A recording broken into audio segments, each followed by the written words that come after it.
2021 Africa Cup of Nations brings us home to another exciting qualifier where Harambee Stars host the Colasantes of Comoros Wednesday, the 11th of November at Kasarani. And that goal! And it is a goal! Coming on exactly 34 minutes, Johanna Omolo. Watch it live and exclusive on KBC Channel 1 at 7 p.m. as we continue to showcase Africa's best on your true sports partner. Program ikaleta hizi radio na sola zitusaidia kuniwezesha kuendelea kusoma hata kama ni usiku. Next on. I'm going to do what I'm supposed to do. Starting right now, you are free from any responsibility with me. Look who I have here. Huh? We're all gonna leave together. So, Pilar, get in the car, okay? Kasi wings to fly, singeweza kufika hapa hata kwenye nipo.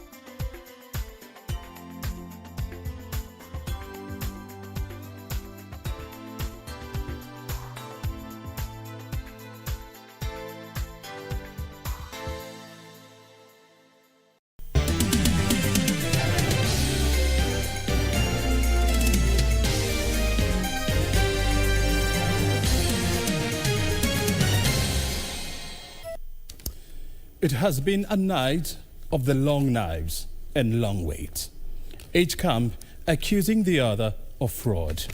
But at the end of the day, who will carry the day? Good evening, Kenya. Good morning, America. This is Channel 1 News Hour. My name is Obrien Kimani. Throughout the night, we've been checking the figures as they stream into our newsroom. And of course, throughout the day, we've been tracking them and trying to analyze them, help you understand what exactly is happening. The map keeps on changing from blue to red and red to blue. And we still do not have a winner yet. And the race is too close to call. The number of states that are yet to call in their results are still here. Georgia. Trump is still leading with about 13,539 votes. 99% of the votes have been counted so far. 1% is still remaining, and 1% translates to about 50,000 votes. So there's still many enough, or there's still a number of them enough to change and to flip this. North Carolina, 6% of the votes are still remaining, translating to about 348,000. Trump is still ahead with 76,000 votes. Again, the votes yet to be counted are many at 348,000. Pennsylvania, 12% of the votes are yet to be counted, translating to about 875,000 votes. Trump is still ahead in Pennsylvania with 115,000 votes. Nevada, 24% of the votes are yet to be counted, which stands at about 386,000. And Biden is ahead with about 11,438. Again, it can go either way. Alaska, 50% of the votes have been counted. 50% are yet to be counted. That's about 191,000, where Trump is ahead with 54,610. So as we stand now, Trump is still leading in 4 states. Biden is ahead in 1 state of Nevada. But when you look at the number of electoral votes so far, Biden is ahead of Donald Trump. He has already managed to garner about 264 electoral college votes. So he's just remaining with about 6 votes before he can be declared the winner of this contest. Trump, on the other hand, is trailing him with 214 electoral college votes. And remember, for you to be declared the winner, you need about 270. Trump is counting on the 4 states. The states of Pennsylvania, the state of North Carolina, the state of Georgia, and the state of Alaska. And the question is, will he be strong enough to carry these 4 states? We are tracking the numbers for you here. As I said, we'll give you the results once we get them. This is Business Insight. My name is Obrien, Kimani, as I said. We're also tracking the coronavirus numbers. Remember yesterday there was a reimposition of strict rules to try and curb the spread of the virus. What are the reactions? News highlights is up next. Radical measures. Inspector General of Police announces a 20,000 shillings instant fine for those found without a mask as the daily COVID-19 death toll hits 21. The ICC phantoms. David Morada dismisses claims of a plot to fix the DP as lawyer Paul Geshero prepares to face witness bribery charges at the Hague-based court. Government warns of possible flooding in Turkana after Takrel hydroelectric power dam threatens to spill over.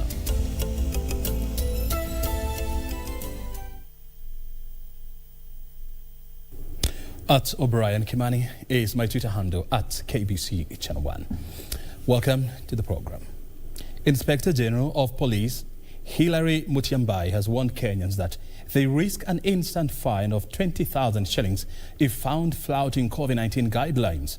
Mutyambai has further warned that motorists found to have breached curfew rules also risk parting with 20,000 shillings and their driving license confiscated.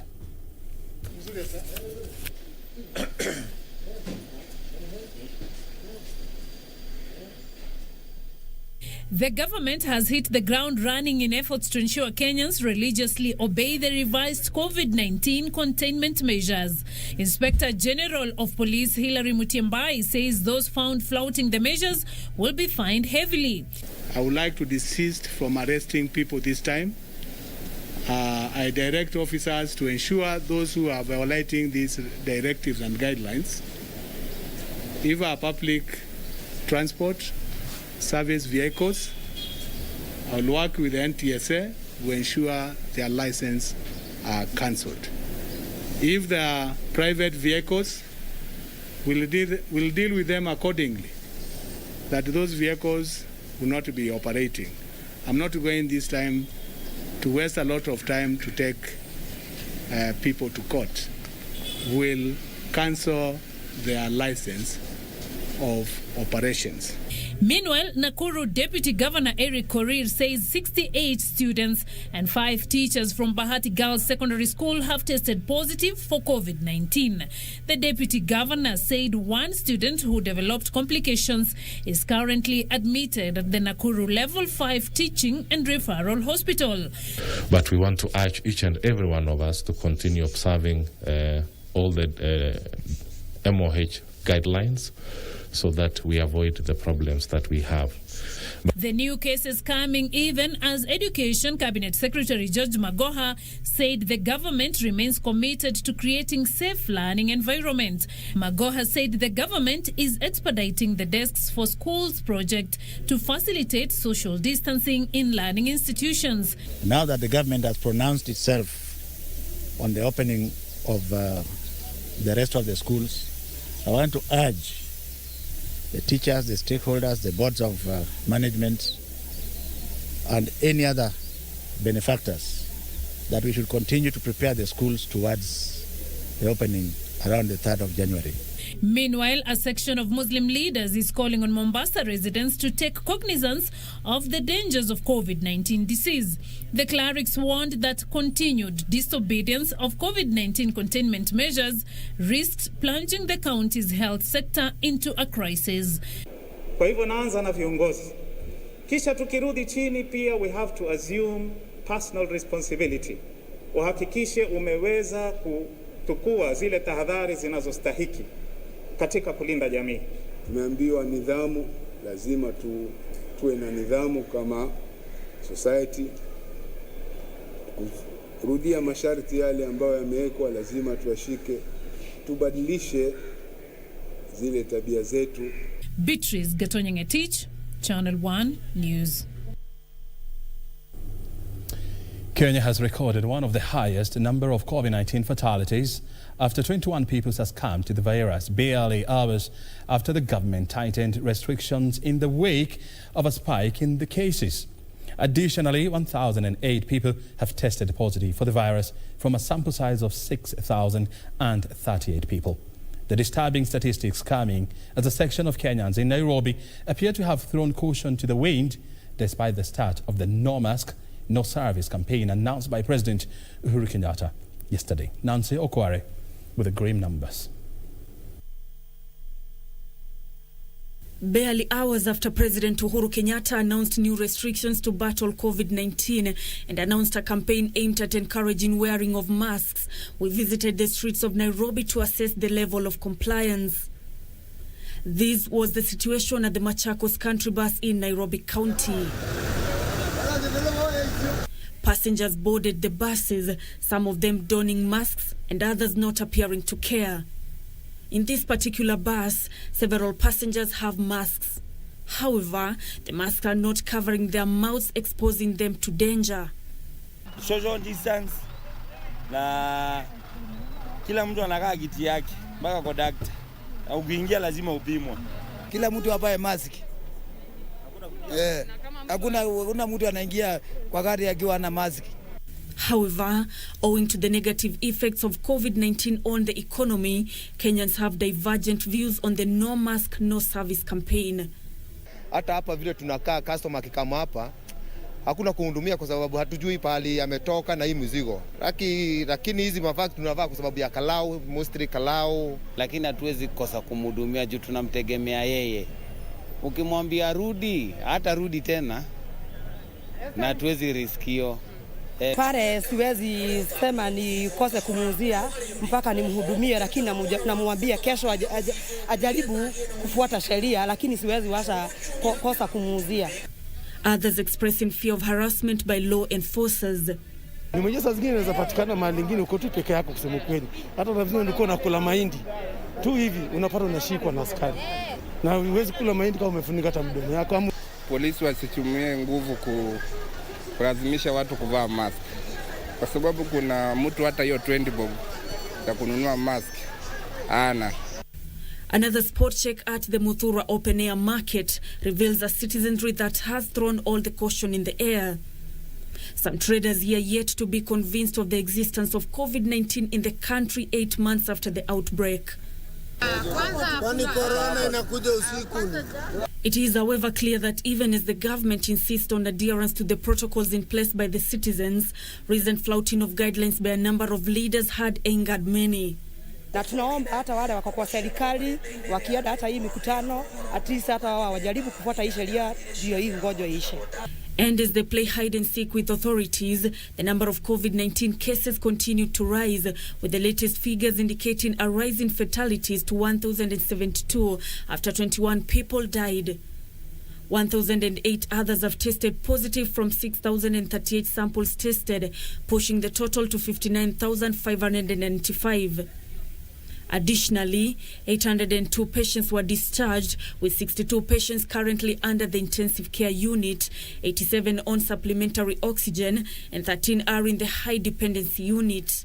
1,262 others are admitted in hospital, while 5,189 others are on the home-based care isolation. It is indeed clear that a number of Kenyans are yet to understand the importance of wearing face masks, especially in public places, with a number complaining that they are being harassed by police officers and others calling on the local leaders to ensure that they act as role models. Nancy Okware, Channel 1 News. Some worrying statistics there indeed. Let's move over to The Hague. Lawyer Paul Gichero will on Friday appear before the International Criminal Court's pre-trial chamber to face charges of bribery of ICC witnesses. Gichero, who voluntarily surrendered to Dutch authorities, is accused of meddling with ICC witnesses in the trial of Kenyan post-election violence cases. Gicheru's surrender to ICC has created some disquiet within the ruling Jubilee Party, with Deputy Party Chairperson David Murathe refuting claims that there exists an attempt to revive the cases with a view of fixing the Deputy President. Lawyer Paul Gicheru will be appearing before Judge Ren Alapini Gonsu on Friday 6th November at 16 hours local time. A statement by International Criminal Court states that during the initial appearance hearing, the judge will verify the identity of the suspect and the language in which he is able to follow the proceedings. He will then be informed of the charges against him and of his rights under the ICC Rome Statute. Gicheru is expected to appear by video link technology from the court's detention center. Gicheru is accused of corruptly influencing witnesses of the court. ICC Chief Prosecutor Fatou Bensouda has in the meantime called on the Kenyan government to arrest and hand over Philip Kipkoech and Walter Baraza, who are also accused of attempting to bribe ICC witnesses. The going-ons in The Hague has created some disquiet within the Jubilee Party, with some alleging a plot to use the ICC cases to scuttle the ambitions of the Deputy President, William Ruto. Jubilee Party Deputy Chairperson David Murathe has, however, refuted the claims. The President, I spoke to him this morning, and he would not like anything of the sort to be visited even on his worst enemy, let alone his Deputy President. A person they campaigned together, they won together. They were in the ICC together. He knows what they went through. He would not wish that case to be revived or to be visited upon any person, let alone the Deputy President. Murathe argues that Gicheru's surrender to the ICC may have been influenced by the need to clear his name at the Hague-based court, given that there was an already existing arrest warrant against him. For Channel 1 News, I'm Safin Aching Ouma. A section of members of parliament from pastoralist communities have rubbished claims that the Building Bridges initiative seeks to unite task force. Allow me to repeat that again. A section of members of parliament from pastoralist communities have rubbished claims that the Building Bridges to Unity Task Force report failed to address issues concerning the region. This comes as the clergy under the National Council of Churches of Kenya have opposed the report, saying it is designed to weaken existing institutions. Politicians from pastoralist communities appear to be pulling in different directions. Barely 48 hours after pastoralist parliamentary group demanded their issues be integrated in the Building Bridges Initiative report, another section of MPs from pastoralist communities have come out to support the proposal by the BBI report. We will walk this journey with the pastoralist community, and we've walked this journey so far with them. So saying if we don't pastoralists, if you don't do this, then we are not supporting BBI. In principle, we support BBI, and we said that because of the bigger picture, because the Kenya that we want one Kenya. This BBI is actually safeguarding our lands because it talks about individuals' rights to land and protection of that land, protection of community land, protection of public land. What else do we want? What are you telling us?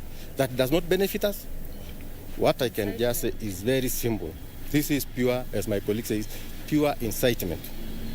And the lines are drawn for us and our people. We are for the yes, we are actually adopting the BBI fully. The BBI report is the best thing so far in this country. And I would like to urge Kenyans to sit, interrogate the document, listen to their leaders who are supporting this document.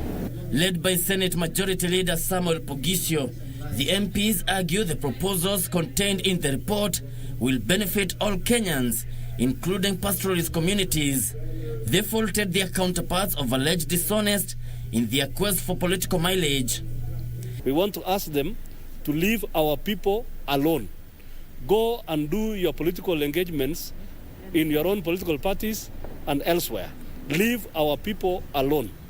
The gains we have seen in the constitutional amendment, just like other Kenyans are gaining, we, the pastoralist communities, are also gaining. Mnajua hiyo sehemu za wafugaji kuna mambo ya radicalization, vijana wanajiunga na hii watu haramu ya Al-Shabaab. Sasa hiyo tume itaangalia mambo yao vizuri.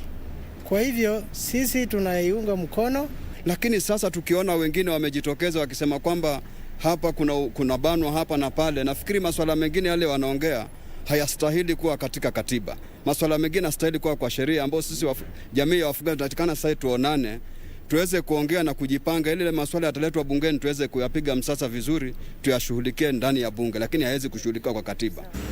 And this document is here to help bring pastoralists out of their suffering and to protect them and to bring them to the table where decisions are made. Meanwhile, the National Council of Churches of Kenya has rejected the BBI document, saying it has issues that need to be ironed out. NCCK Secretary General Canon Chris Kinyanjui says there is need to relook at gender parity in the National Assembly, as well as the proposed management of the police service. The churches also have taken issue with a proposal seeking the establishment of a judiciary ombudsman appointed by the president. The proposal in the BBI report is to establish an office of the ombudsman appointed by the president will compromise the independence of the judiciary. The proposal in the BBI report to have a parliamentary political parties to nominate commissioners to the Independent Electoral and Boundaries Commission will further compromise the independence of the Electoral and Boundaries Commission. Kevin Washira, Channel 1 News. You're watching Business Insight. We are live from Broadcasting House. We still have a lot more in store for you, including in business as well as in sports. Our first break is underway. We are back with more.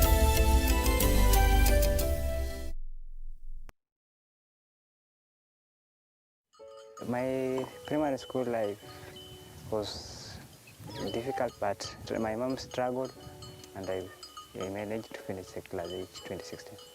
I knew back in my heart that minus getting a scholarship, I couldn't make it for the high school. My friend told me all benefit of Wings to Fly, scholarship, school fees, shopping, transport. I knew that there's no any option to get the school fees. That's why I went to apply the scholarship.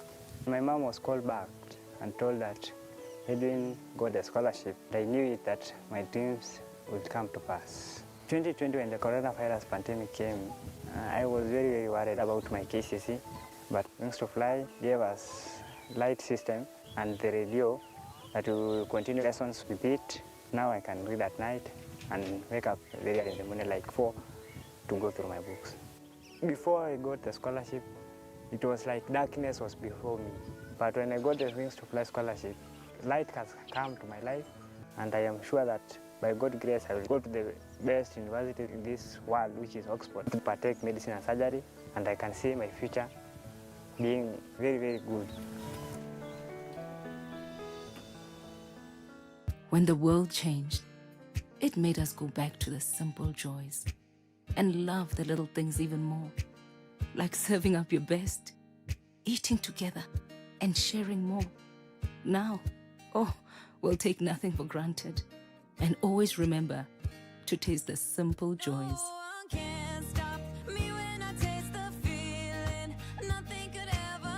Coca-Cola. Taste the simple joys. Next episode of Corner. Do you think it is wise moving from one boxer to another one?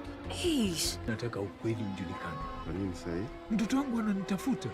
You could clean tables all your life, or you could advance to better things.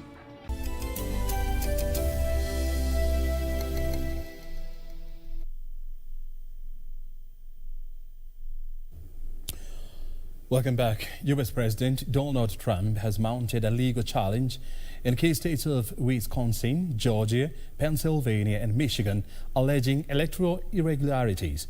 Trump is alleging serious malpractices in the exercise that has seen Democratic candidate Joe Biden move closer to the 270 college votes required to clinch the presidency.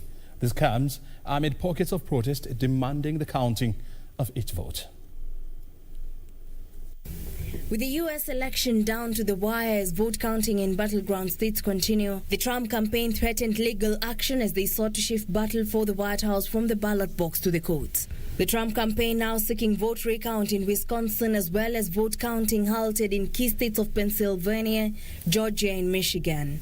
Biden stopped short of declaring he had won the poll, saying he was confident he was on course to defeat Trump.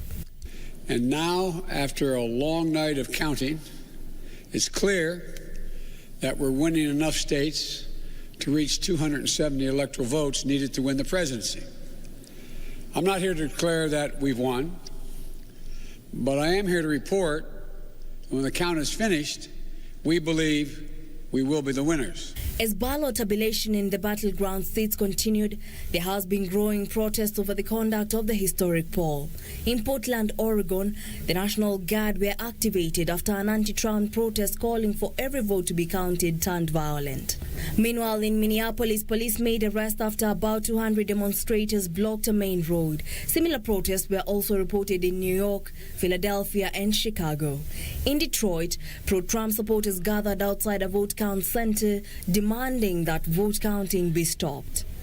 A vote counting center in Maricopa County, Arizona found itself grappling with the dilemma of whether to pause work and close after a crowd of Republican supporters gathered outside, responding to claims on social media that votes likely to be for Trump would not be counted. Republicans have retained their grip on the Senate, which leaves Congress most likely unchanged, despite Democrats' hope of wrestling 4 seats from their opponents. The key remaining states are Arizona, Georgia, Nevada, Pennsylvania, North Carolina, and Wisconsin. Reporting for Channel 1 News, I'm Jackie Wambiru. We'll still continue to track what's happening in the United States of A.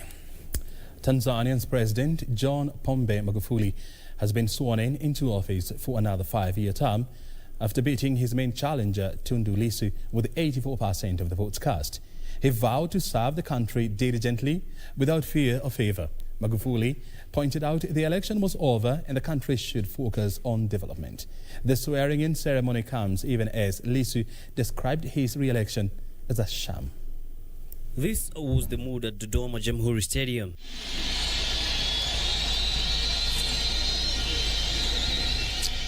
Hundreds gathered, including visiting heads of states and government, to witness President John Pombe Magufuli and his deputy Samia Suluhu Hassan take oath of office to serve for another 5-year term that ends in 2025.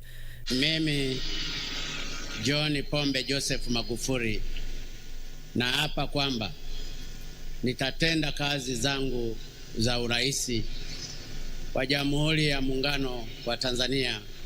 Magufuli pledging to serve the nation diligently without fear or favor, even as he extended an olive branch to the opposition. Aidha, napenda niwaahidi kuwa bila kujali tofauti zetu za kiitikadi, dini, kabila ama rangi, nitashirikiana nanyi nyote katika kuhakikisha yote tuliyoyaahidi wakati wa kampeni tunayatekeleza. He pledged to work closely with citizens to boost the country's economic prospects and tackle challenges such as the problem of unemployment. Tunalenga kukamilisha miradi mikubwa tuliyoanzisha na kuanza kutekeleza mingine mipya. Vile vile tutaimarisha usimamizi wa mali asili zetu, ikiwemo madini, rasilimali za bahari na majini, misitu, wanyamapori, mifugo na kadhalika. Tutazidisha pia mapambano dhidi ya rushwa, wizi na ubadhirifu wa mali za umma. His swearing-in ceremony comes amid plans by the opposition to challenge his win, alleging fraud in the electoral process. Claims are dismissed by the country's electoral commission. Among those who attended the event were Uganda President Yoweri Museveni, former President Jakaya Kikwete, Zimbabwe President Emerson Mnangagwa, Burundi's Prime Minister Alain Bunyoni, Botswana's Vice President Slamba Tsogwane, and Mozambique Prime Minister Carlos Agostinho do Rosario. Kenya was represented by Cabinet Secretary in the Ministry of East African Community and Regional Development Adan Mohammed and Interior CAS Hussein Dado. Yusuf Farah, Channel 1 News. And on now to the counties where the government is warning of flooding in the larger Turkana area as water levels at Takwel Hydroelectric Power Station reached unprecedented levels.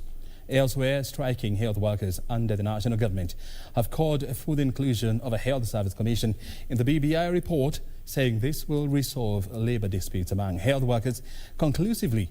More details in our county wraps.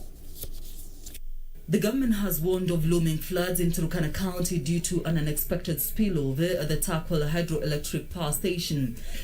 Government spokesman Colonel retired Cyrus Oguna, who was in Nakuru County, is warning the current water levels have risen to 1,140 meters, an equivalent of 92% of the reservoir's maximum capacity, and 9 meters higher than ever recorded, leaving only 1.60 meters before it spills over to the exit canals. They have asked the locals to move to higher grounds. According to the experts, a phenomenon of this kind was last witnessed in the country in 1963. This current one has affected several communities, mainly in the Rift Valley and Lake Victoria Basin. Separately, health workers who have been on strike since the 29th of October were on the streets again, accusing the government of neglecting the welfare of health workers, especially at a critical time when the country is fighting a pandemic. We are undeterred in this trek and in this quest to look for the promotion and the redesignation of the healthcare workers under the national government. We met last time around when we met last week, early this week, the ministry promised that by yesterday they were to start giving out letters of promotion and ensure that they are communicating on how this was to be done immediately. I wish to say that we are disappointed up to date. We have not received any communication whatsoever. And this is actually the same rhetorics that we normally receive from the ministry. Meanwhile, the ongoing NYS recruitment exercise in 333 centres nationwide has registered low numbers, with the Director General, Matilda Sakwa, attributing this to fears related to the pandemic. Sakwa, who was in Machakos to monitor the exercise, said people living with disability who can run, walk and do physical exercise have been targeted in this year's exercise. The exercise is going to go on until Friday. We estimate to have about 780 servicemen, servicewomen recruited in the service. The training should start in the next 2 weeks after we do the recruitment, and I believe we'll give the chance to those who are deserving. Bori residents in the larger Meru County have embarked on a campaign to restore the environment by planting trees to improve livelihoods in the area. The campaign is part of the government's goal to reach a 10% forest cover.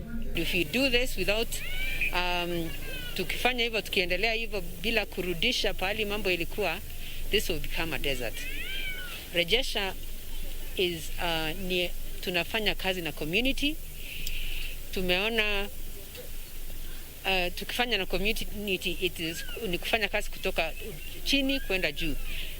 And police have exhumed the body of a man who went missing 2 months ago at Non-Koriel area in Kitengela. 45-year-old Habil Omondi, a Kitengela-based mechanic, was reported missing by his relatives on 12th of September. His body was found buried in an incomplete building. Caroline Kamar reporting for Channel 1 News Hour.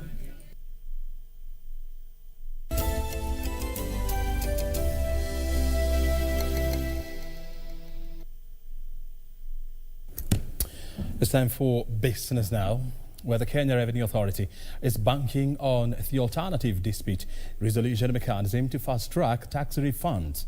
The system that has been set up to deal with tax disputes has seen quicker settlement of tax matters.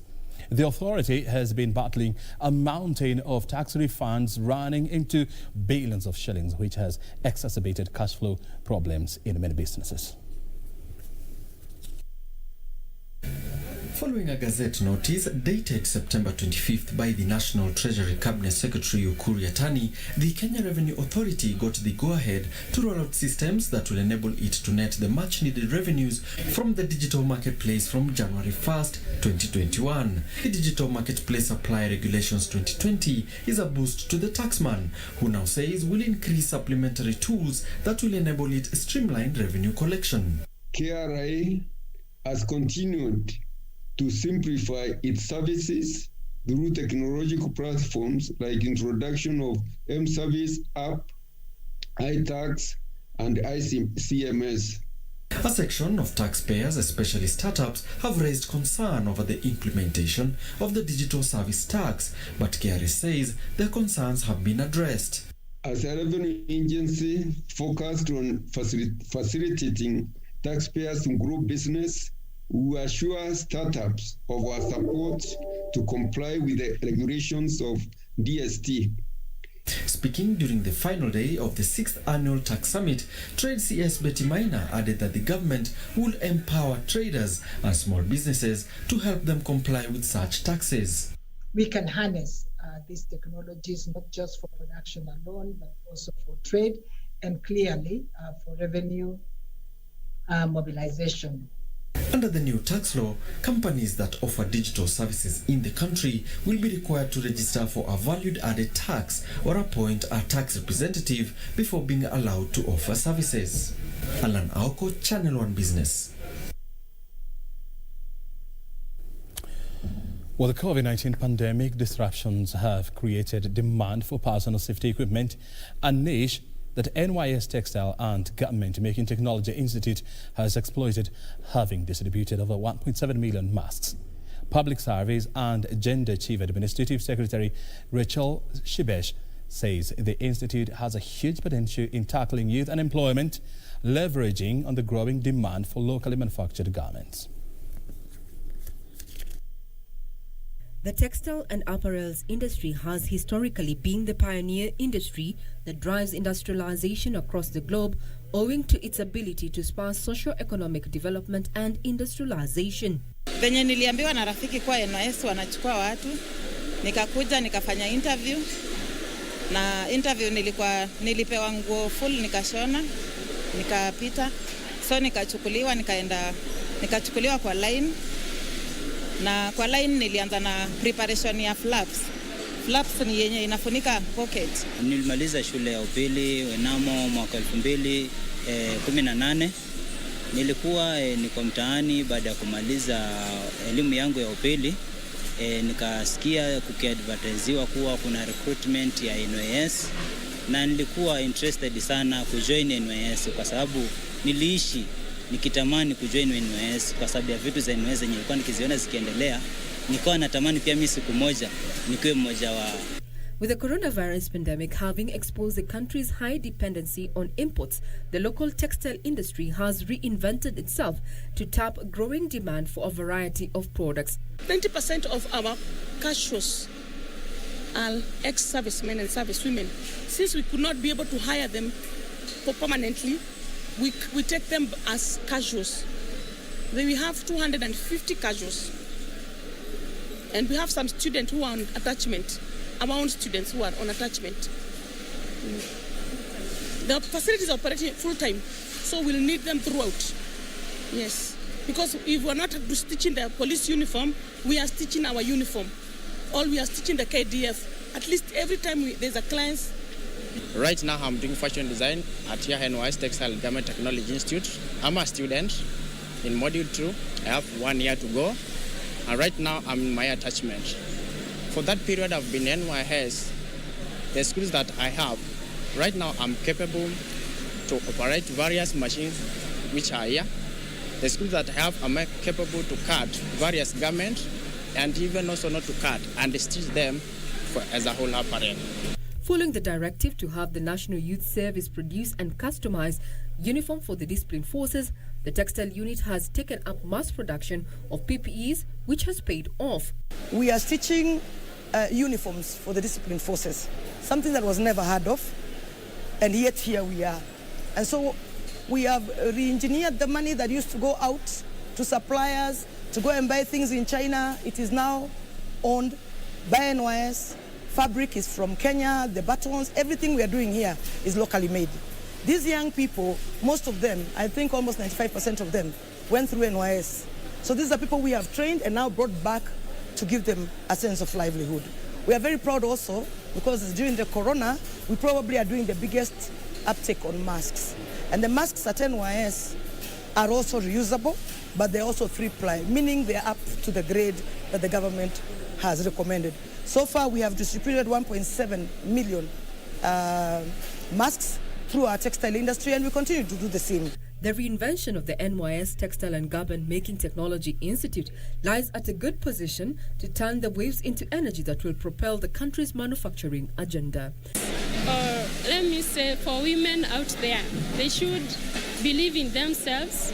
They should know that we have many institutions so far which are empowering women, because without women, we have no society.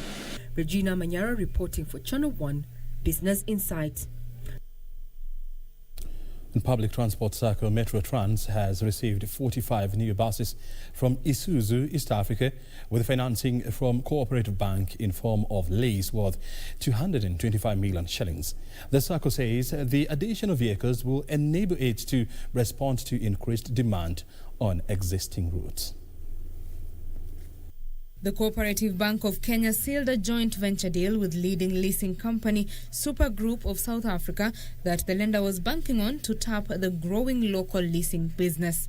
Through the Coop Bank Fleet Africa Leasing Limited, the strategic partnership offers fleet management and dealerships and innovative leasing solutions. So far, through the deal, the lender has been involved in leasing deals for several government agencies as well as private businesses. The latest is Metro Trans Transport Circle that has acquired 45 new buses from local vehicle assembler Isuzu East Africa. The buses were financed through Coop Bank's leasing arm and will be leased for 4 years, after which they will be sold to individual SACCO members, including drivers. It's going to give the customer value, and that we will stand with the customer, because this investment is not a small investment. It's an investment of over 230 million shillings. That is big. It's huge. In addition, the deal is expected to create at least 90 direct jobs and more than 200 indirect jobs. 90 Kenyans will leave this place employed. That's a good thing. And we are in the midst of a pandemic. So I think that is a beautiful thing to say. We also employ a good number of youth, some of whom have worked so hard and moved from conductors and drivers to become bus owners under the treasured investors of Metro Trans Cruise App. The buses will also offer customers the option of cashless payments through the Swivel app that allows users to make and track bookings. Betty Kiptum, Channel 1 Business.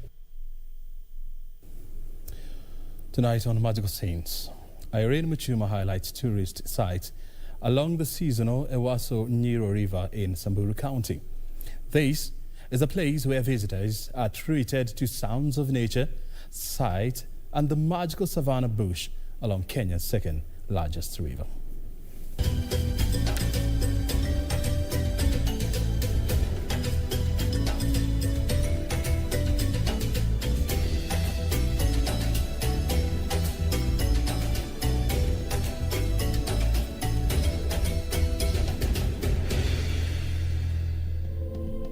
In the vast northern arid and semi-arid lands lies the land occupied by a people known for their rich culture and nomadic pastoral way of life, drawn here by the Ewaso Nyiro, the second largest river in Kenya after Tana River. Ewaso Nyiro River's name is derived from the local community's dialect, meaning river of brown or muddy water. On one side of the Ewaso Nyiro River lies the Samburu National Park and Reserve, whose wildlife crisscross the seasonal river in early mornings and late evenings. Sense of the crocodiles at which they come to bask when it is sunny. And the other thing is it has very unique rocks. Some rocks have the footprints of the lions. The first thing, you'll just enjoy the beautiful view of the Ewaso Nyiro.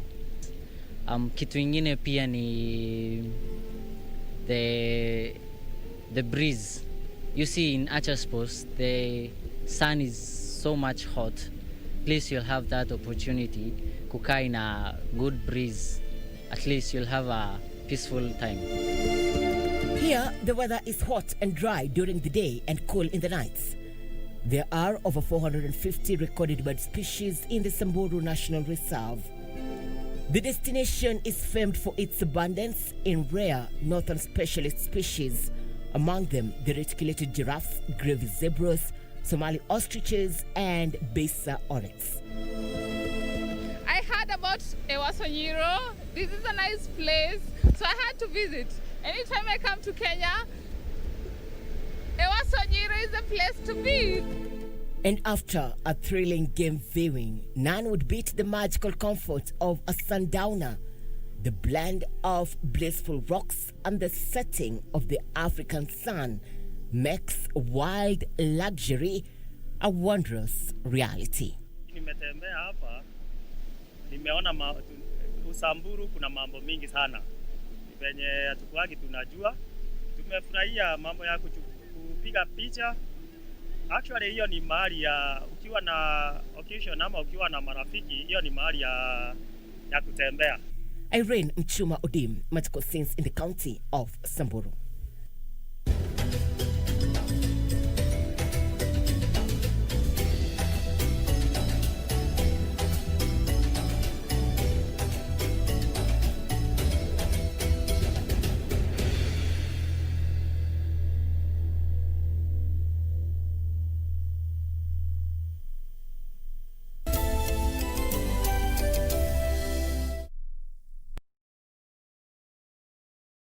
Program ikaleta hizi radio na sola zitusaidia kuniwezesha kuendelea kusoma hata kama ni usiku. Next on. I want to see you with that woman never again.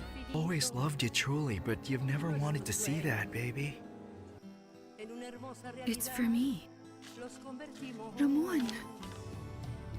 Kasi wings to fly. Singeweza kufika hapa hata kwenye nipo. On the next episode of Nimsubiri nini? Mimi nachelewa. Tushamalizana? Sio mimi namueleza mzee kukodisha suti ndio hiyo. Mimi nakwambia jana ungeniona yani nilipokuwa naipiga mwenyewe nilikuwa nimeng'ara kitu kuruka. Sijui shetani gani huyu? Samee. Shika.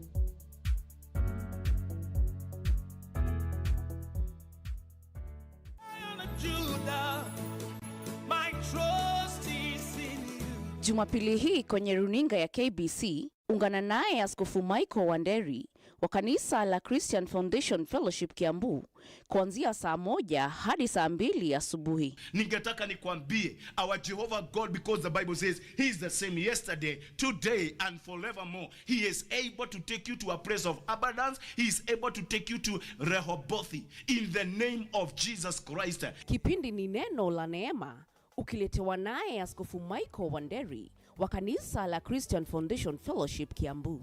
Usikose.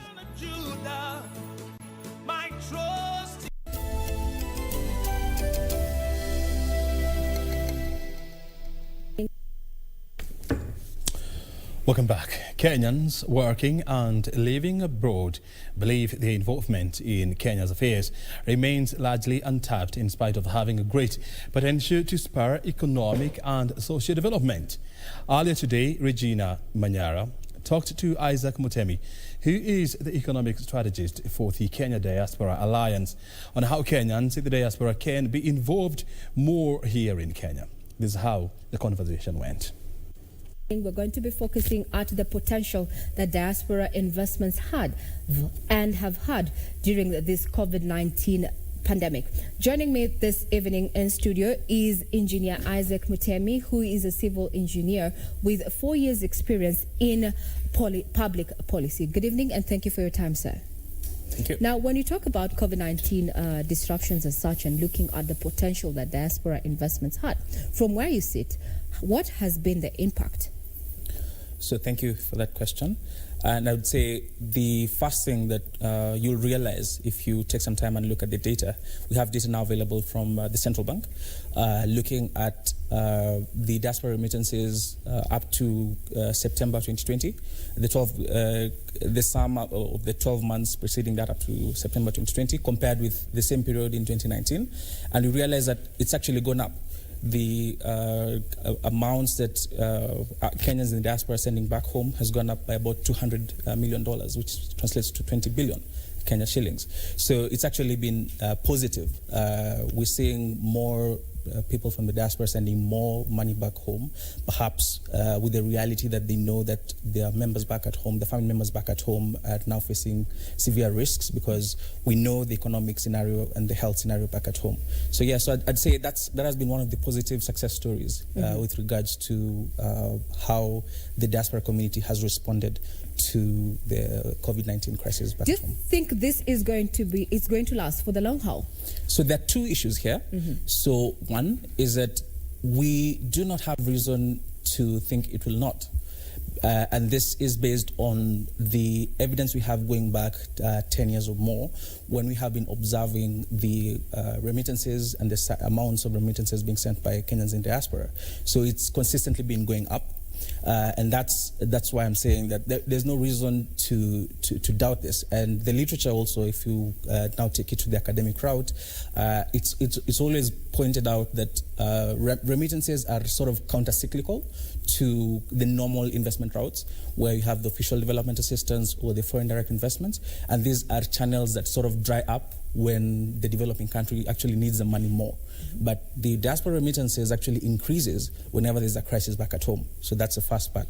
But the second part is to say that we actually need more data, because, and this is part of the reason why I think later on we'll talk about the Diaspora Symposium and what the Kenya Diaspora Alliance is doing on this. But we actually just need better quality data on how the remittances are happening. And a quick demonstration of this is that the only channel we have right now, the only reliable channel we have right now on diaspora remittances is the central bank reports. Yet we know, both from anecdotal evidence from our members in the diaspora and also from the literature, we know that there are many other channels used by Kenyans and Africans in the diaspora to remit their monies back home. So, but there is just nowhere where this information has been captured officially. So yeah, so that's a two-part answer to the question of should we expect whether this. it's going to be the long haul. Yes. We don't know if or not. So the first part is to summarize. So the first part is we have no reason to expect that it will not continue in the long term. But secondly, to say that we actually need to invest a lot more in the data to understand the dynamics of the Kenyans and Africans in diaspora and understand the dynamics that drive their remittances back home. Now, talking about dynamics, we've seen that the diaspora investment is something huge, especially within the African continent. Then how do we explore innovative ways, to tap into skills and capital from the working class abroad, for national development? How do we pull that? So I would say, and this dovetails pretty nicely now with the second point I just pointed out, where we need to invest more data, because in the context of the diaspora engagement with their communities, and probably to put this a little bit in the global context, this is not the first time the world is having a conversation about their diaspora. Japan had a conversation about their diaspora's involvement in the development almost 100 years ago. India has had and continues to have very robust engagements with their diaspora. China is actually competing and almost overtaking the US's #1 economy in the world. based a lot on, and that strategy is based a lot on the engagements between Chinese diaspora and Chinese mainland. Because every year, for example, you'll have, of course, now we'll see with the effects of Trump policies and COVID-19, we'll see what happens. But China has been sending up to 100,000 students every year into American universities, American businesses, and it is based on that engagement between the feedback that they give back to the Chinese government and the Chinese society, that then they're able to create policies and create strategies that align Chinese business with global competitiveness. So now coming now to the Kenyan scenario and the African scenario, I'd say this. At the moment, when you talk about engagement with the diaspora, it's limited to a very narrow point of view where we're only talking about remittances. And that is mainly because the way the agenda has grown has almost been a little bit by accident. It has not been a strategic investment in growing our diaspora community, in supporting our diaspora community, and expanding the possibilities for that. So because of that, then the only way we have been able to tag onto the diaspora engagement is through remittances, and remittances is basically the amounts the people in the diaspora are sending to support their families back home. So now yet, in spite of the fact that it has been sort of accidental, we sort of stumbled our way into this conversation, it is still the #1 foreign exchange earner for Kenya as we speak. And it is greater than official development assistance. It's almost double the foreign direct investment, in spite of the fact that it's been sort of an informal conversation. Mm-hmm. So the next step, in my personal view and also the position of the Kenya Diaspora Alliance, the next step is then to work with stakeholders. We have the Kenyan private sector, we have the government agencies, we have we have the foreign affairs departments, and we have all these other global players to now start having strategic conversations. How do we get the Kenyan diaspora to have a seat at the table? Because part of the role in helping to actually take advantage of those opportunities is getting people with the expertise. We have Kenyans in the United States and Kenyans all over the world who have participated in global trade. Now, looking at the diaspora investment as it is, what are the low-hanging fruits in as far as investments back here at home are concerned? What areas? So I would say this. We start, for example, we're organizing a conference in about a month's time where we are just bringing our Kenyans in diaspora and coming together and saying what we have. And at the same time, about 2 or 3 weeks ago, we had a conversation with the Capital Markets Authority where they also brought on board the first licensed investment fund that is focusing explicitly on diaspora remittances. And so these are some of the steps that we are taking to engage the stakeholders to talk about, for example, how do we help Kenyans in the diaspora get a measure of security about their investments when they send the money back home, not purely just for subsistence but also for investments. What measures do we take to help send a signal to them that your investments are actually safe? Indeed, because that is a point of concern for many individuals who are working, overseas. There have been reports and claims that all the investments just, float in the air. There is no tangible investment. So this is something that's one of the issues that most, holds back tangible investments back at home. But now talking of the sectors, what areas do you think would be, low-hanging fruits, for the diaspora community to invest in back at home? I think the top two that come to my mind are the agriculture sector and the tech sector.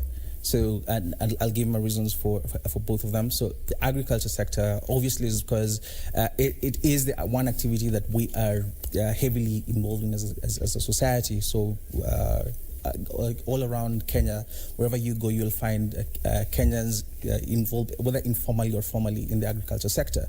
And if you look at the AGOA agreement, for example, between the United States and various African countries back in 2000, it gave license for Kenya to export up to about 6,000 items to the United States. But we were only able to export about 12 items out of the 6,000. And that's mainly because the expertise for doing the value addition to ensure that the way we invest, we move up the value chain for agricultural investments, that expertise has been largely lacking. And it's not because we do not have people who are working in those sectors. We do have people working in those sectors. So the only challenge then is, how do you connect the dots? How do you connect the people with the expertise all around the world to the scenarios, the opportunities we have back here at home. And if you'll allow me to quickly just make a comment with regards to what you just highlighted, the risks of investment back home. I'll say this. When we talk about the remittances conversation, we're having two conversations at once. True. We're having a micro conversation. And a macro. And we're also having a macro conversation. True. And this is courtesy of the fact that it has just grown so big and so huge, almost in the background, that now we cannot ignore it. When we have a policy conversation, it has to be part of the discussions that we're having on the table. So at the micro level, yes, for the individual investor, it is absolutely a deal breaker when they send back money back home and it is misappropriated. It's an absolute deal breaker, and we have to sympathize with that, because that is money. They're probably working 2 shifts to make that money. They are having to endure so many struggles to make sure that they make that money. So for them, it's an absolute deal breaker, and we have to do what we can to put in measures to protect them. But at the macro level, it's important to put this within its wider perspective. And the wider perspective, so I think I'd mentioned a little earlier that we have the remittances now is far outpacing the official development assistance, yes, which is standing at around the whole of sub-Saharan Africa is standing at around $52 billion. And supersedes also the foreign direct investment, which is comes from multinational companies and multilateral corporations investing in Africa, which is about $46 billion. And yet, when you talk about these two, when you talk about official development assistance and foreign direct investments, there are huge risks that accompany those. So we have, for example, the World Bank report that was released about a year ago, where they were saying that every time a major deal, support is signed between the World Bank and African governments, releasing billions of dollars in support to African governments, then there is a simultaneous increase in the amounts that are redirected to offshore accounts, private offshore accounts. And this is a trend that has been going on for 30, 40 years. Yes. So we have money that has been misappropriated through that channel over the last 30, 40 years, and this is huge amounts of money. And how then does that reflect on us? We know we've been lumped together as Africa, but now let's put this into context within the Kenyan setup. How then does that reflect on us in as far as diaspora involvement is concerned?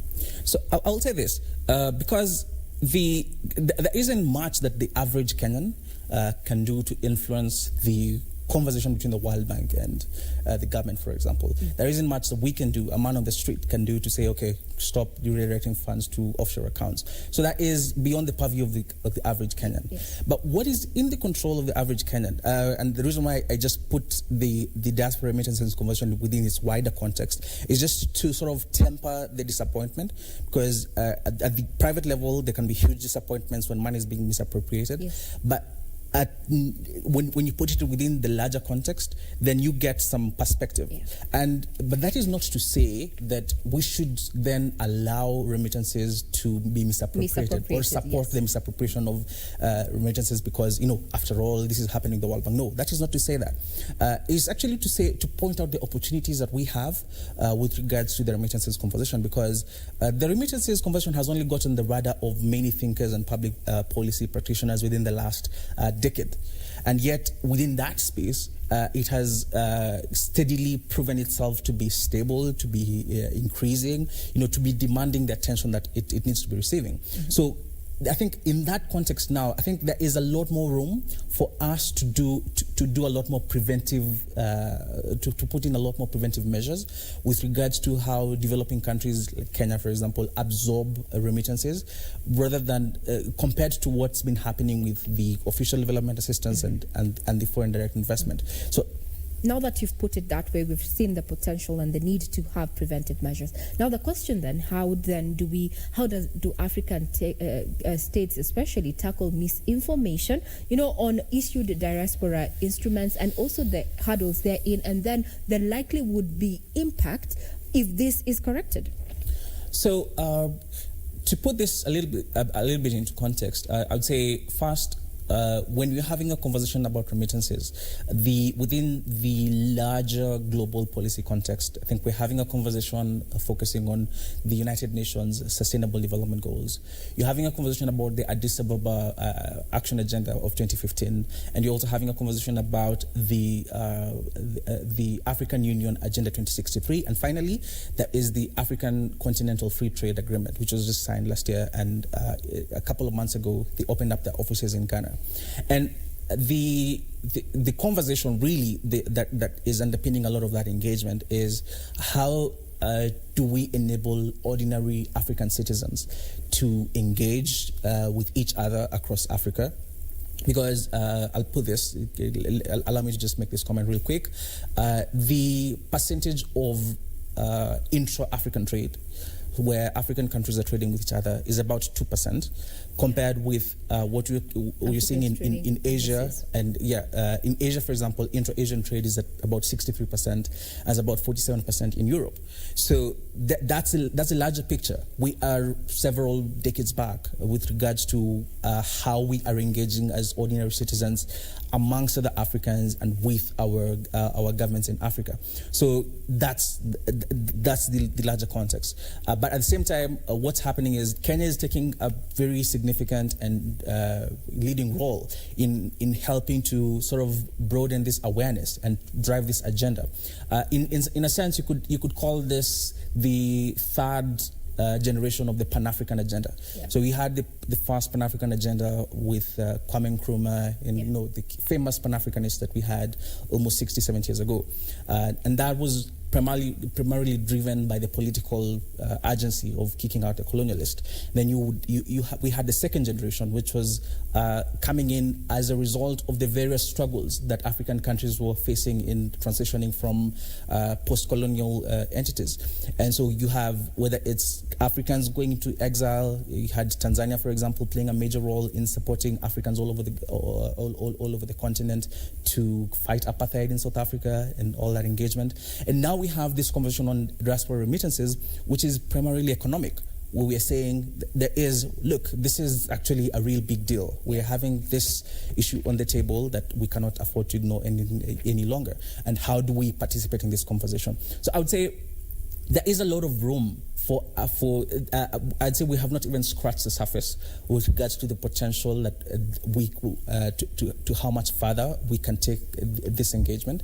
And I'd say the way to do it, so I hope later on I can talk a little bit about the symposium that we're talking about. But what we have discovered as part of the engagement we've had with other Africans from Nigeria, from Ghana, is that there isn't much momentum. There isn't, at the formal level at least, we are not having enough of these conversations to talk to other thought leaders in Ghana, talk to other thought leaders in Nigeria, talk to other thought leaders around the world, around Africa, and say, how do Kenyans in diaspora support Nigerians in diaspora? How do we come together? How do we work together to expand this conversation for mutual benefit? Mm-hmm. Yes. So African states are not talking, and because they're not talking, they're missing out on the diaspora involvement, which is a hugely untapped potential. Absolutely. Going forward. Yes. Now, you've talked about the symposium, and it's going to be the first African Diaspora Symposium that is also going to be held in conjunction with the 7th annual Kenya Diaspora Homecoming Convention. Maybe you can elaborate what then the objectives and the expectations of this particular, occasion. Yes. So we have the first African Diaspora Symposium. Previously, what we have been having as the Kenyan Diaspora Alliance, we have been having the annual homecoming, Diaspora Homecoming Conventions. Yeah. And this is going to be the 7th one that we'll be hosting. So we have had 6 previous ones where we have had conversations with Kenyans in the diaspora. But now we have gradually been evolving our views and realizing that actually what we need to be doing is having a continent-wide conversation. That's why we are sort of rebranding and saying, let's expand this to have the African Diaspora Symposium. So, and there are 3 major goals that we are hoping to achieve through this. So, number one, we are hoping to spark the dialogue. We want to engage thought leaders now from all these leading African countries to come together and say, hey, can we work together to solve these problems? We have seen the problems with South Africa, for example, when African citizens are not talking to each other. The xenophobia attacks that we're having in South Africa, where you have Africans in South Africa having a very different starting point from Africans coming in from Zimbabwe, Africans coming in from Kenya, from Tanzania, from wherever. And they're resulting to now counterproductive measures. Just simply because there is no platform, there is no awareness to help, first of all, take in the perspective of the average South African and say, okay, what's your complaint? Where are you exactly? And how do we support that? And then take the Zimbabwean and say, okay, what's happening? And how do we support that? And how do we narrow the distance? Harmonize and, going forward. Yes. And the second, please. So the second is also now to generate a set of policies that can guide. So this will be high level. So now this is now more for the governments that are going to be consuming policy and the public policy practitioners to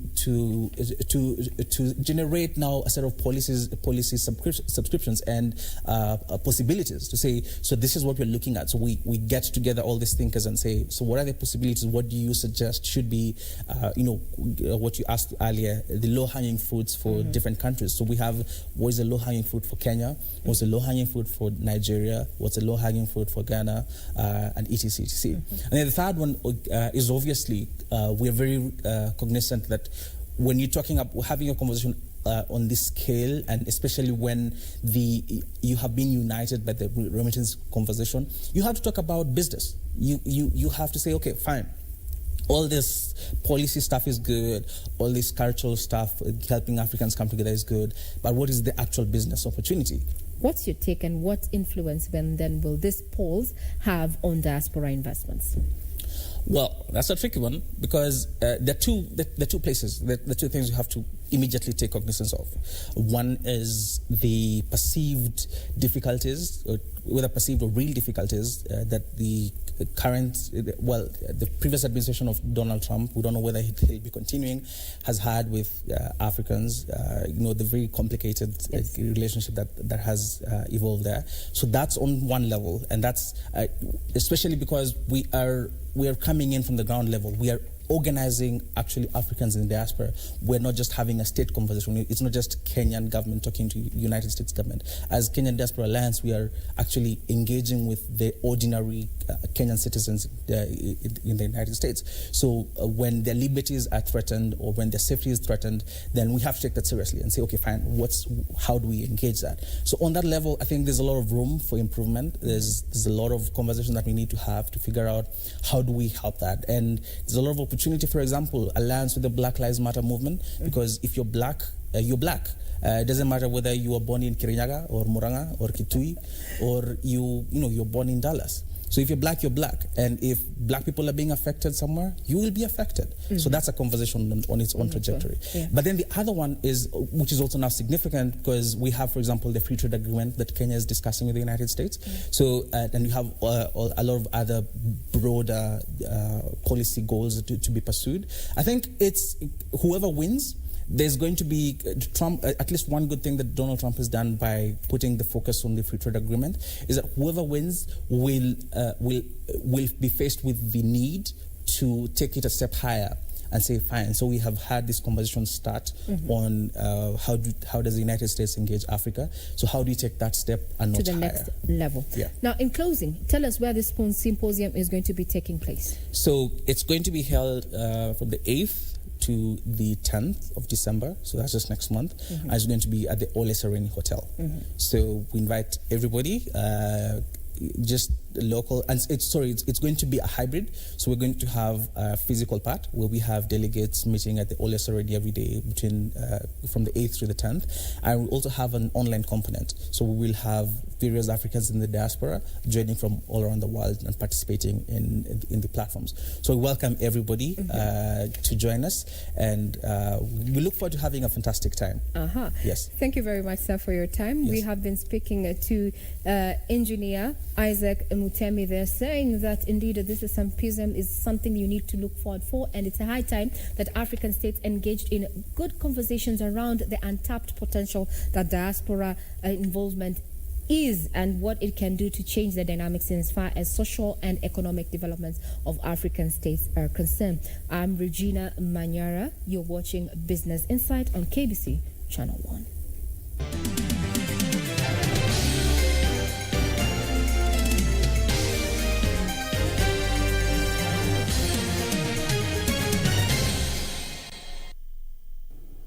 The new coffee regulations fronted by the Agriculture Ministry have been backed by the Kenya Tea Sector Lobby Group. The lobby group says the regulations would revive the coffee subsector through streamlining management of value chains and weeding out cartels by banning lending of loans to farmers by cooperative societies and marketing agents using coffee as collateral. The Kenya Tea Sector Lobby Group has thrown its weight behind the Coffee Bill 2020, saying it contains interventions that will make Kenya's coffee globally competitive and increase returns to farmers. The lobby group's chair, Irungu Nyakera, says the coffee industry has suffered similar challenges as those in the tea value chain, including poor yields, low competitiveness, lack of corporate governance in sales and payments, and mismanagement of cooperative societies. In a statement, Nyakera says the proposed Coffee Bill 2020 offers a lifeline to the sector, similar to what the crop tea industry regulations 2020 did to the tea sector. Coffee is grown in 32 counties, but despite being one of the leading export earners in the 1980s and 1990s, production levels declined from a high of over 130,000 metric tons to the current 750,000 bags per coffee year. Land fragmentation, low productivity and exploitation by middlemen have reduced farmers' earnings significantly. Nyakera says through the Coffee Bill 2020, the Agriculture Ministry seeks to improve the fortunes of the coffee farmer. The new bill proposes establishment of a direct settlement system into which all sale proceeds will be made and payment made directly to farmers. The bill also proposes creation of a government cherry fund to lend to farmers and outlaws marketing agents from lending to farmers, revamping research and extension services aimed at improving farm yields, and creating other government structures to protect coffee farmers from exploitation. Kenya Tea Sector Lobby Group is urging all coffee farmers and stakeholders to submit their views to the Coffee Bill 2020 before the November 18th deadline. Meanwhile, Crowd Farm Africa has sealed a deal with New Kenya Coffee Planters Union on buying unwashed coffee directly from farmers, something that has excited the farmers who had abandoned farming the black gold due to poor prices. Under the deal, farmers are required to pick beans from farms, dry them without pulping, and deliver to new KPCU outlets. Wale walikuja wakasema watanunua na bei mzuri. Kwa sababu hiyo bere hiyo, unaona sasa walisema na 70 minus 5 ya kumaintain. Sasa wakasikia 65 mzuri. Bereni ni 15 ile tulilipa ya mwisho. You pick the ripe cherry just as they are ripe. You dry them without washing, but then you take them to the mill, normally in the mill as they go to other mills. So you take it to the mill and then you'll have it, again categorized like, just as the normal, then goes to the market. Coffee was among the leading export earners in the 1980s and 1990s, but production has declined from a high of over 130,000 metric tons annually to the current 750,000 bags. Betty Kiptum, Channel 1 Business. Kenya's economic and business environment improved significantly in October, with the companies hiring more workers as demand for goods and services increased. The monthly Stanbic Bank Kenya's Purchasing Managers Index survey reading for October was recorded at 59.1 points, compared with 56.3 points in September. The government eased COVID-19 restrictions in the last 2 months as infection numbers dropped. These led to increased economic activities, with the companies hiring more workers due to increased orders. The monthly Stanbic Bank Kenya's Purchasing Managers Index PMI survey reading for the month of October was recorded at 59.1, the fastest pace in the survey's history, dating back to 6 years ago, in a bid to meet the rising demand for goods and services. This was mainly due to easing of travel restrictions and reduced curfew hours by the government. The readings have deteriorated in the last 7 months since Kenya recorded its first case of coronavirus in March this year. The monthly PMI report says rising output and order books volumes led companies to raise their staffing levels at the start of the fourth quarter, ending a 7-month sequence of job cuts. The rate of job creation was the strongest in 11 months, according to the report. Though economic activities have been improving in the last 2 months, the future looks uncertain, with the reimposition of tougher COVID-19 restrictions on Wednesday by President Uhuru Kenyatta on account of rising infection cases. Kenya's key export market in Europe, like the United Kingdom and France, have also reissued lockdown measures due to a strong surge in COVID-19 numbers. Over 10,000 sugarcane farmers have petitioned the Senate to uphold the Sugar Regulations 2020 gazetted by the Agriculture Ministry, saying the new guidelines would safeguard their interests. The petition, signed by farmers from 10 sugar-growing counties, was delivered to the Senate Committee on Agriculture, Livestock and Fisheries at Parliament buildings. Sugarcane farmers are appealing to the Senate to ensure the new sugar regulations as stipulated in the Sugar Bill 2020 are passed to save the ailing sugar industry. They are cautioning against any move to reintroduce zoning of sugar-growing areas, noting that it will reduce competition and adversely affect farmers. They are also raising concerns that lack of a legal framework is affecting the sugar industry and the interests of farmers who continue to be subjected to ad hoc policies, directives and decisions by officials of national and county governments. We want the Senate to enact legislation that will protect farmers from being zoned. We want the Senate to legislate to protect farmers for contractual farming so that they do not follow into these nefarious activities perpetrated by those who want to turn Kenyan sugarcane farmers into slaves. They called out the Council of Governors for campaigning against the Sugar Regulations 2020 that are meant to govern the development, promotion and regulation of the sugar industry. For the governors, we represent the sugarcane farmers, and let them respect that whatever the Cabinet Secretary has done, he has done all the consultation with the sugarcane farmers and the challenges that we're facing sugar sector. Today, we are proud and happy in that our local sugar factories are able to mill and sell their sugar.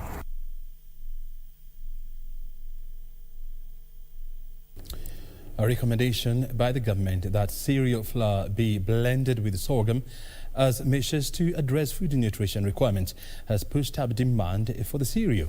This has seen Kenya import sorghum from neighboring countries, with local farmers unable to meet the rising demand. Meanwhile, paint manufacturer Kansai Plascon has rolled out a campaign aimed at encouraging the use of environmentally friendly paint in the Kenyan market. Paint manufacturer Kansai Plascon has rolled out a campaign aimed at encouraging the use of environmentally friendly paints in the Kenyan market.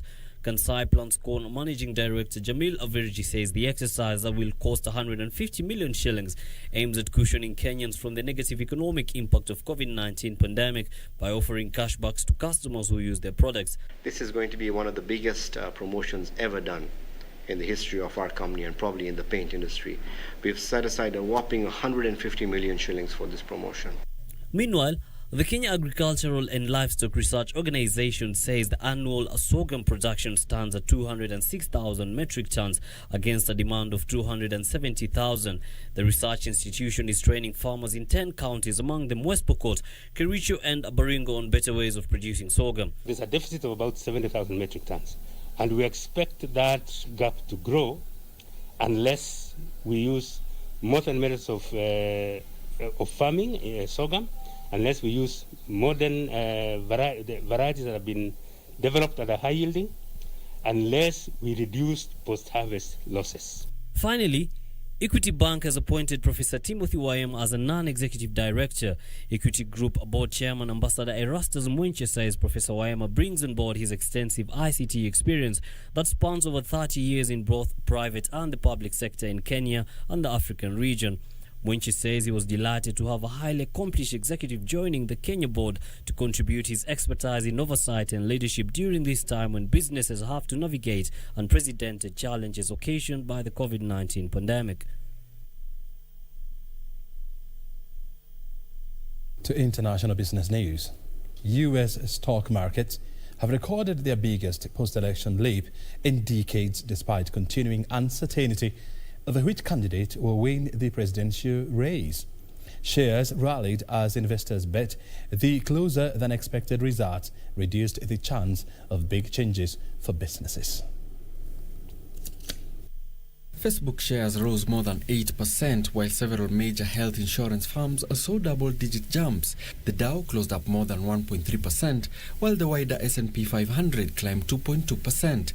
The tech-heavy Nasdaq gained nearly 3.9%, with millions of votes still to be counted. Incumbent President Donald Trump and his challenger Democrat Joe Biden are neck and neck in key swing states.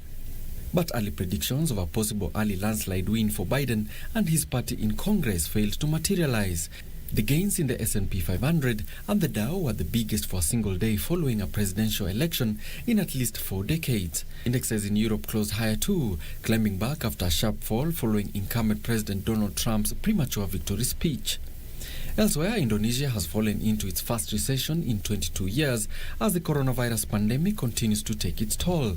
Southeast Asia's biggest economy saw growth fall 3.49% in the third quarter of the year compared to the same period in 2019. Following a fall of 5.32% in the second quarter of 2020, this has pushed Indonesia into a recession. The last time this happened was during the 1998 Asian financial crisis.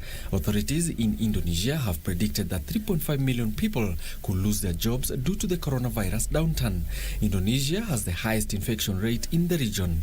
And the Bank of England will pump an extra £150 billion into the economy as it warned the resurgence of COVID-19 will lead to a slower, bumpier recovery. Tighter lockdown rules, including new restrictions in England, are expected to push the UK into another downturn. The Bank of England believes unemployment will rise sharply as the government support schemes wind down.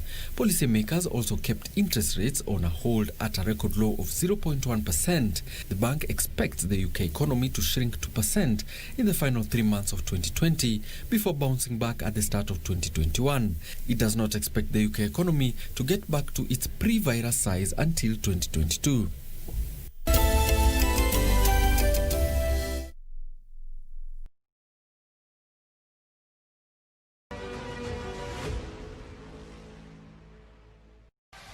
The road to the 2021 Africa Cup of Nations brings us home to another exciting qualifier where Harambee Stars host the Colasantes of Comoros on Wednesday, the 11th of November at Kasarani. Watch it live and exclusive on KBC Channel 1 at 7 p.m. as we continue to showcase Africa's best on your true sports partner. Betika proudly brings you Kenya vs Comoros AFCON qualifier live on KBC Channel 1.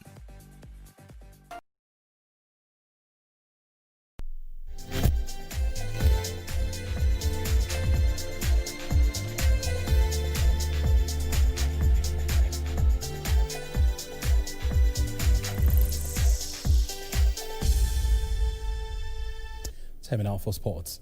It will be an all-Egyptian affair as 8-time champions Al Ahly take on Zamalek FC in this year's CAF Champions League final on the 27th of this month at the Bok Al Arab Stadium in Alexandria. Zamalek beat Raja Casablanca 4-1 last night to qualify for the final, while Al Ahly's 5-1 aggregate win over Wydad Casablanca last month guaranteed them a place in the final. The final will be broadcast live right here on KBC Channel 1. Zamalek FC left it late before beating Raja Club Athletic 4-1 in the night. Nicely done. Nice touch as well. It's set up beautifully. There's a shot. Oh, it's in the back of the net. They've got the goal. And it's that man, Malango, of the DRC. And 5-1 on aggregate at the Cairo International Stadium. And they still got possession, though, Zamalek. Second shot for Sassi. It's in the back of the net. For Gianni Sassi, the Tunisian's done it. What a brilliant goal. To storm into the CAF Champions League final. Ben Malango had given Raja the lead 2 minutes after the break before Farjani Sassi drew Zamalek level in the 61st minute. And the delivery there into the penalty box. Look at that! Oh, that is absolutely remarkable! Mustafa Mohammed scored a quick brace in the 84th and 87th minutes to farm up the victory for the home side. And the delivery there into the penalty box. Look at that! Oh, that is absolutely remarkable! It had to come sooner. Oh, that's just sublime there from Sassi. High ball over the top. There's a chance for another goal. Oh, it's finished. It's all done. It's all finished and over. Offside, surely the flag stays down. There's a chance for Ben Sharkey. Ben Sharkey! Oh! The Egyptian Giants booked a Cairo derby date against rivals Al Ahly in the final, set for the Burj Al Arab Stadium in Alexandria on November 27th, making their first final since 2016 when they lost to Mamelodi Sundowns and now in search for a 6th Champions League title, while Al Ahly will be out for a record 9th title. The final will be broadcast live on KBC Channel 1.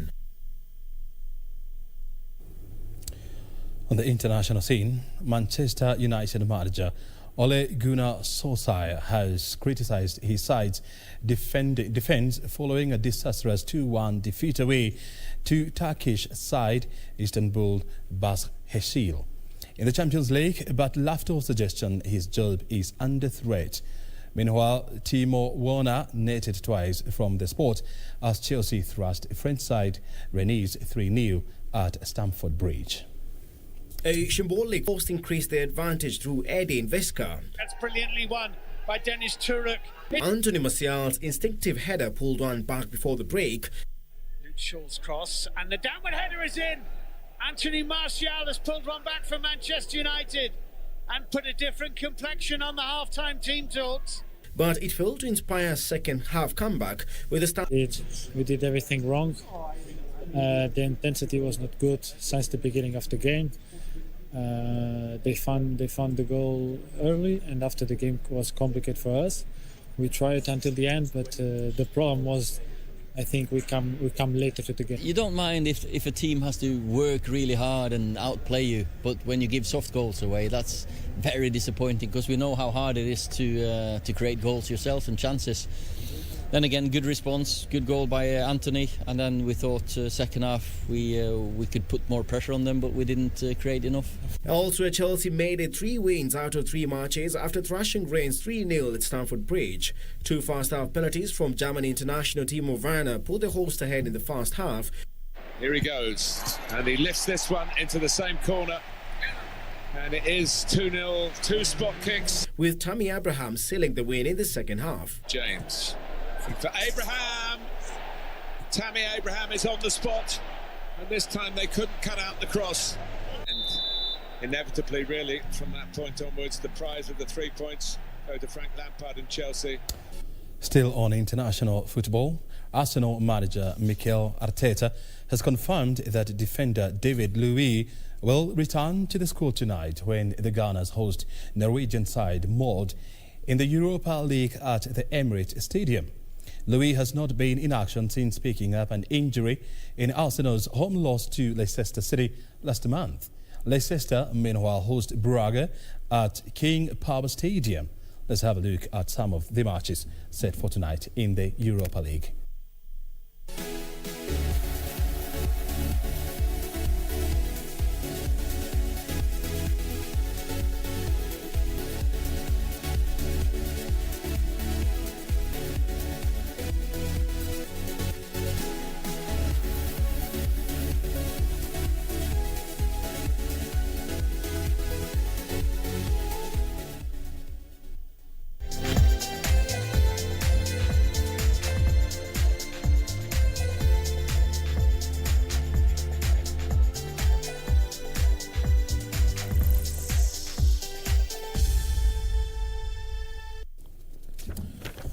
Well, and at this point we come to the end of Business Insight for today. Many thanks indeed for your company. Remember, we continue to track the figures in the United States as they come through. And of course, we are tracking the scoreboard, the scoreboard to see who exactly will walk away with the ultimate prize. And that is the Presidential Trophy. Will it be Trump? or Joe Biden? Well, that's what we are tracking here. My name is Obrien. Kimani, many thanks indeed for your time. Remember, Inside the Government is coming up next. Tonight, our focus is on labor relations, coming at a time when industrial actions, have becoming the norm. The question is, what is the role of the alternative dispute resolution mechanism set up by the Ministry of Labour in a bid to forestall strikes by workers? That is the debate we're having tonight with the PS in charge of State Department of Labour, that is Peter Toom. My name is Obrien Kimani. We'll see you again on Thursday, same time. Have a good night. Bye for now.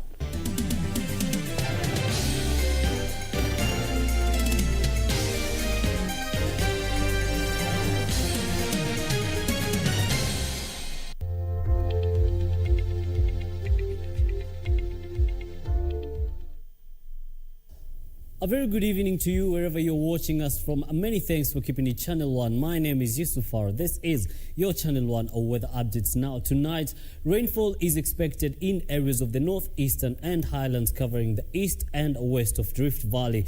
And Eldoret is staring at 12 degrees Celsius, making it the coldest tonight. Let's take a look at how things are looking tomorrow morning. And residents of Mombasa, Malindi, Kwale and Kilifi expect showers in the morning accompanied by sunny intervals. The capital city, just like today in the morning, will wake up to rains accompanied by sunny intervals.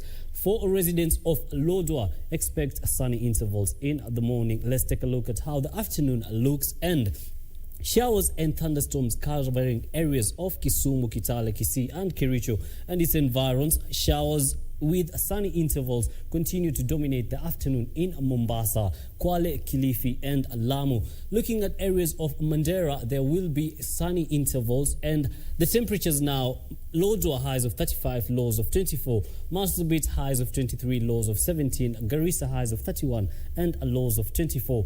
That wraps up your local weather forecast. The international weather forecast is coming up in a bit. Remember, stay safe and have yourself a lovely night.